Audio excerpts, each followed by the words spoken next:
ألف أرنب يجري يلعب يأكل جزرا كي لا يتعب. باء بطة نطت نطة وقعت ضحكت منها القطة وقعت ضحكت منها القطة.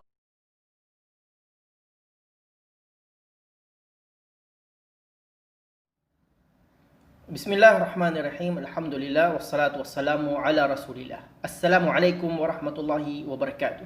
In this lesson, inshallah, we will start discussing and explaining the diacritical marks, or the marks that would tell us how to pronounce or read the Arabic letters when it is formed into a word. So we will start, inshallah, explaining the what we call al-harakat, or the short vowels.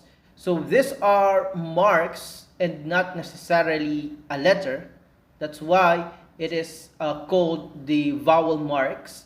So what is harakat? Harakat literally means movement. It means that the Arabic letters or the huruf are in idle position until harakat moves it. So the harakat is what will tell us how we are going to pronounce or how we're going to read the letter based on the mark that is in it. There are three harakat in the Arabic language, starting with al-fatha. So what is al-fatha? Al-fatha is the slightly slanted diagonal line placed above the letter, and it gives the sound a. For example, we have the harf ba. So if we have the harf ba and it has this mark or fatha on it, we will read ba with fatha as ba. Ba. Ba. Or let's say we have the harf noon, and this noon has a fatha on it. So if we see the noon with fatha on it, we read it na. Na. Na.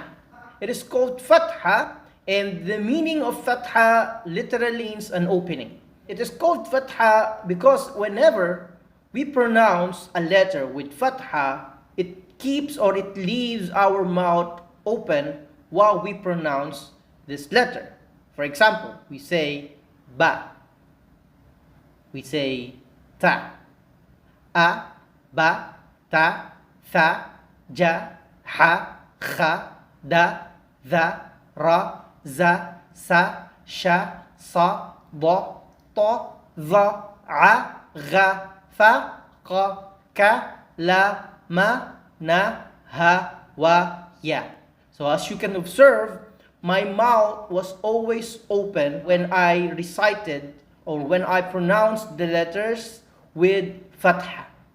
So that's why it is called al-fatha. After fatha, we have the haraka al-kasra. Now, kasra is a diagonal line that is put below the letter, and it gives the sound E. So al-haraka, or the short vowel al-kasra, it is called kasra, which literally means broken. And it is called kasra since it leaves the mouth spread while pronouncing the letter that has kasra. Like for example, we have the harf ta, and this ta has kasra on it. So if we see ta with kasra, we read it ti. Another example, we have the harf, let's say the harf mim with kasra. So if we see mim with kasra, we read it mi. Now observe, I will read the alphabet with kasra, all of the letters with kasra, and just look at how I pronounce it and how my mouth is spread every time I pronounce a letter with kasra. E, B, T, C, G, H, Chi, D, V, Ri, Z, Si, Shi, Si, Di, Ti, Vi, I, Ri, Fi, Qi, Ki, Li, me, ni, he, we, ye. And there you have al-kasra. Now the third mark is called a-dhamma. Dhamma is a mark that we see above the letter, and it looks like a small wow or an apostrophe or a comma above the letter. And it gives the sound oo when it is found in a letter. Dhamma literally means to merge, to hug, or to join.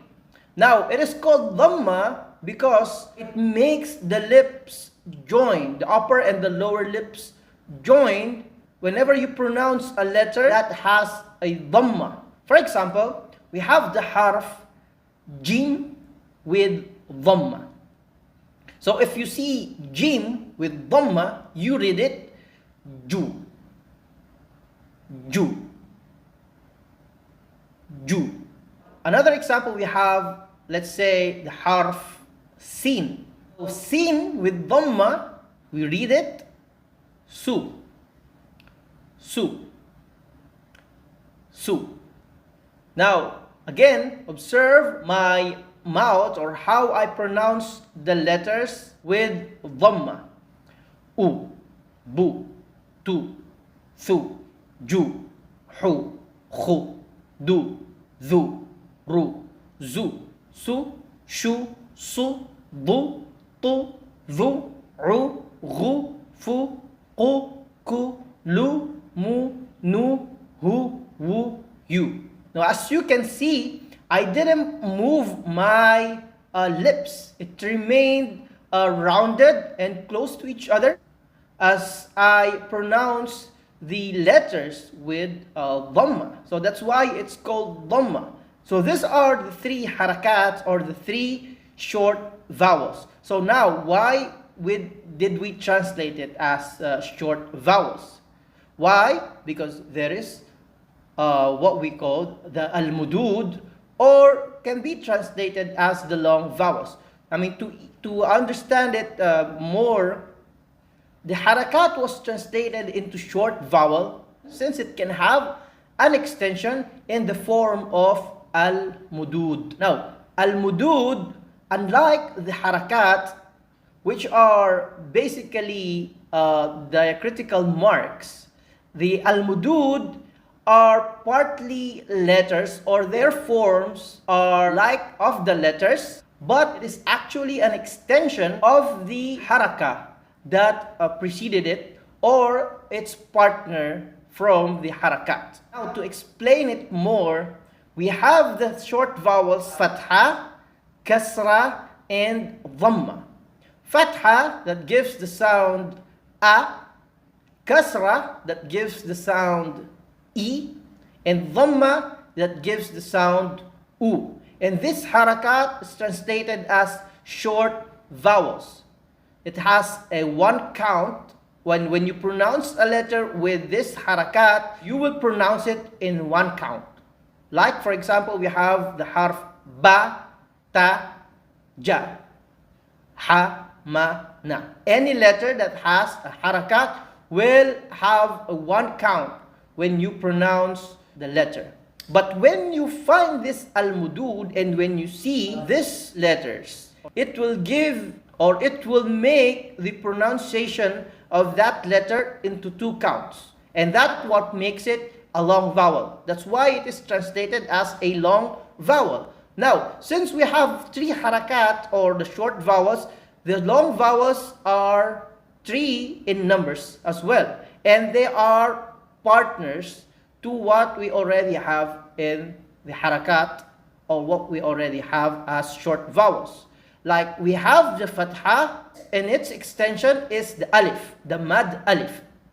And we have the kasra, and its extension or the long vowel of kasra is the mad ya.